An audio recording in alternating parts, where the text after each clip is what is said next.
కంప్లైంట్లు 7వ తేదీ నుంచి మొదలయ్యాయి. 8 వచ్చేసరికి ప్రదర్శనలని ఆర్గనైజ్ చేశారు. ఇంకా ఆ దుర్భాషలు కానీ, వీధుల్లో వీళ్ళు దిష్టి బొమ్మలను దగ్ధం చేయడం కానీ, సాక్షి ఆఫీసుల మీదకి వెళ్ళడం కానీ, ఇంకా దాని అరాచకానికి పరాకాష్ఠగా కనపడుతుంది.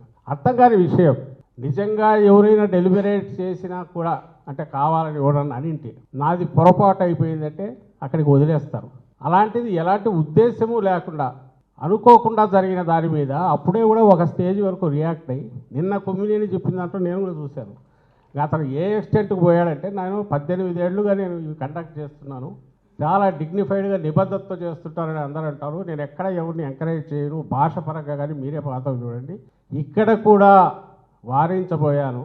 మేబీ ఇప్పుడు మీ స్టేట్మెంట్స్ చూస్తుంటే ఇంకా గట్టిగా చెప్పిండాల్సిందేమో, అది నాదే పొరపాటు అని ఓన్ కూడా చేసుకొని క్షమాపణలు కూడా కోరాను. ఏం కావాలి అంతకంటే నాకు అర్థం కావట్లా. ఎవరు మొండిగా ఏది ఇది మళ్ళీ చెప్తున్నా, ఇది కృత్రిమంగా ఆర్గనైజ్ చేసిన వాళ్ళతో నడుపుతున్న ప్రదర్శనలు ఇవన్నీ. They are not natural. సహజంగా ఎవరికో కోపం తన్నుకొని వచ్చినవి కాదు. ఎందుకు కాదు అని అంటే ఆ దాంట్లో ఉద్దేశం లేదు, అది ఒక ప్రచారం కింద ఎవరు మార్చుకోలే, దాని జనం కూడా ఎవరు పట్టించుకోలే. మీ తెలుగుదేశం పార్టీ వాళ్ళు అక్కడ ఉన్న కొద్దిమందిని ఆర్గనైజ్ చేసి, లేదా రాష్ట్ర వ్యాప్తంగా ఆర్గనైజ్ చేసి అధికారంలో ఉన్నారు కాబట్టి తప్పుడు కేసులు పెట్టి హెరాస్ చేయడానికి దీన్ని వాడుకుంటున్నారు.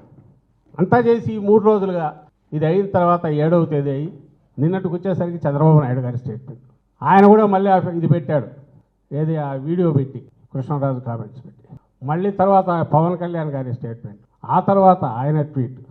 అంటే అంచెలంచెలుగా ఇంకా ఇది ఎంతకాలం దీన్ని లైవ్లో ఉంచాలా, ఎంతకాలం ఇదే రాష్ట్రాన్ని వేధిస్తున్న ప్రధానమైన సమస్యగా చూపాలా, ఎంతకాలం అసలు అమరావతి అనేది మీద మీరు నోరెత్తుతారా, అసలు అమరావతి పేరు ఉచ్చరిస్తారా మీరు అనే కోపం ప్రదర్శించాలా, అది రాష్ట్ర ప్రజలందరికీ కోపంగా ఉందని ఎట్లా ఇంప్రెస్ చేయాలా.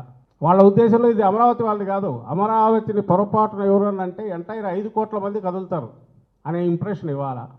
దానికి తగినట్టు ఆ ఎండ్ శ్రీకాకుళం నుంచి కింద చిత్తూరు, అనంతపురం, ఇక్కడ బార్డర్ వరకు అన్ని చోట్ల ప్రదర్శనలు. ఇవి ఆర్గనైజ్డ్ కాక న్యాచురల్గా వచ్చినవా?